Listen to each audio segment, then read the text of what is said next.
ప్రభునందు ప్రియమైనటువంటి వారులారా, మన ప్రభువును రక్షకునైనటువంటి యేసుక్రీస్తు వారి యొక్క శుభనామములో మీ అందరికీ నా హృదయపూర్వకమైన శుభములు తెలియజేయుచున్నాను.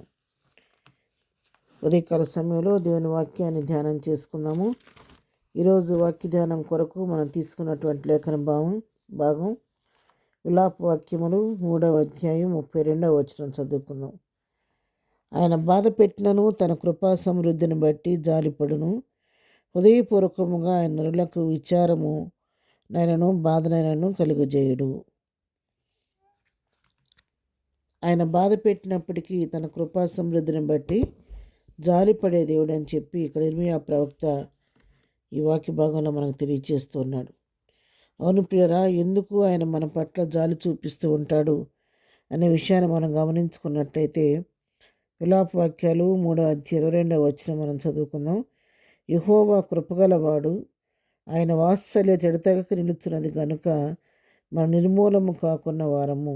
ఆయన కృప కలిగిన దేవుడు కాబట్టి, ఆయన వాత్సల్యత మన నిత్యము ఎడతెగక మన కనపరిచే దేవుడు కాబట్టి, మనం ఎన్ని అవిధేయతలు మనలో ఉన్నప్పటికీ, ఎన్ని దోషాలు ఉన్నప్పటికీ, ఎన్నిసార్లు ప్రభు చిత్తానికి వ్యతిరేకంగా మనం జీవించినప్పటికీ మనం నశించిపోకుండా కాపాడబడుతున్నాం. ఇక్కడ ఆయన సత్యాన్ని భక్తుడు తెలియచేస్తున్నాడు. ఆయనకు అనుదినము వాత్సల్యత నూతనంగా పుడుతుందని చెప్పని దేవుని వాక్యం సెలవిస్తుంది. కాబట్టి ఆయనకు అనుదినము కలుగుతున్న నూతనమైన వాత్సల్యతను బట్టి, ఆయన కృపను బట్టి ఎప్పటికప్పుడు మనల్ని క్షమించి మన యొక్క అవిధేయతలను మన్నిస్తూ సంరక్షించి కాపాడుతూ ఉన్నాడు.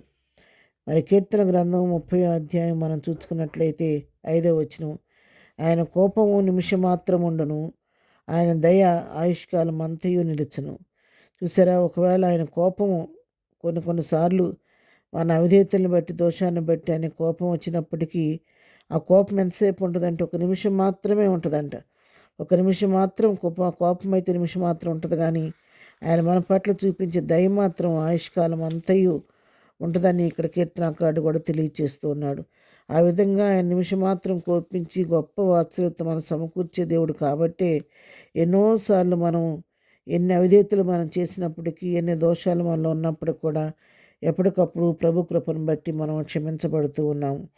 కీర్తన గ్రంథం 78వ అధ్యాయం 38వ వచనం కూడా మనం చూసుకుంటే, అయితే ఆయన వాత్సల్య సంపూర్ణుడై వారి నశింపచేయక వారి దోషం పరిహరించువాడు, తన ఉగ్రతను ఏమాత్రమును రేపోనక పలుమారు కోపం అణుచుకొనివాడు.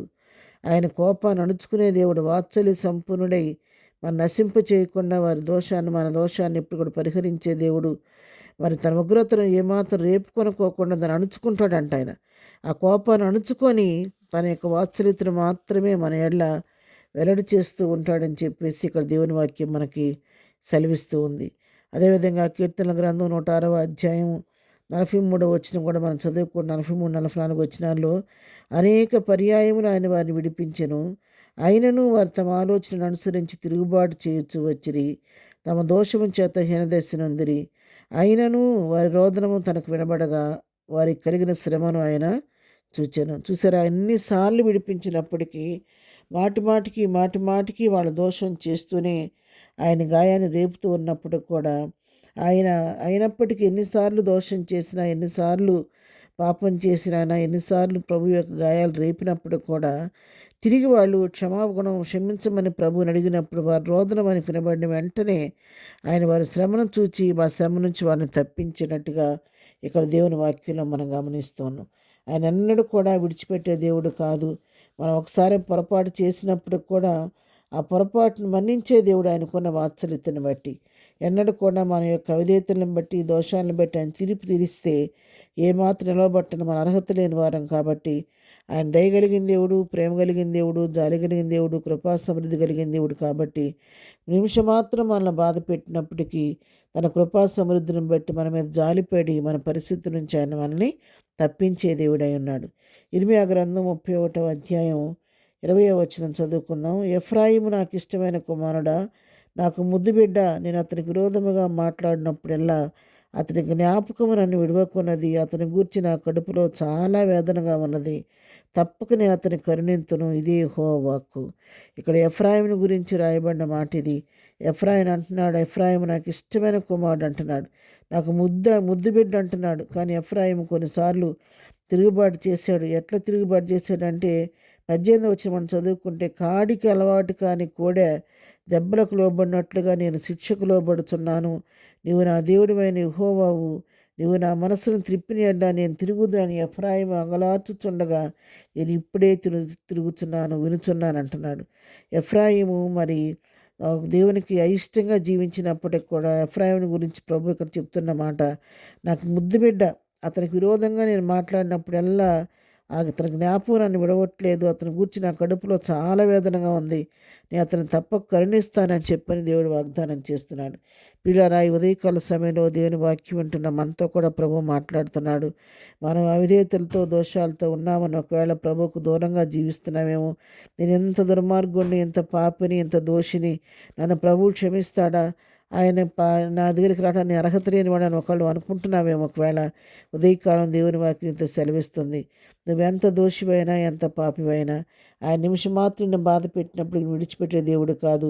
తన కృపా సమృద్ధితో నీ మీద జారిపడే దేవుడు కాబట్టి లోబడిన పిల్లల కొరకు దినమెల్లా నా చేతులు చాపుచున్నా అన్నాడు.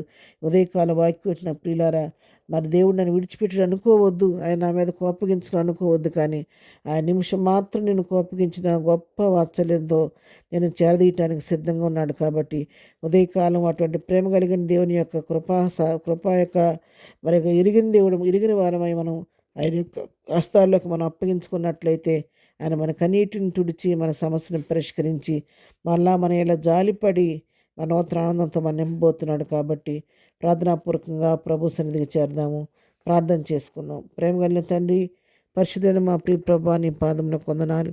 ఉదయకాల సమయంలో వాక్యం ఉంటున్న మా ప్రియులందరినీ పేరు పేరుని దీవించి ఆశీర్వదించండి.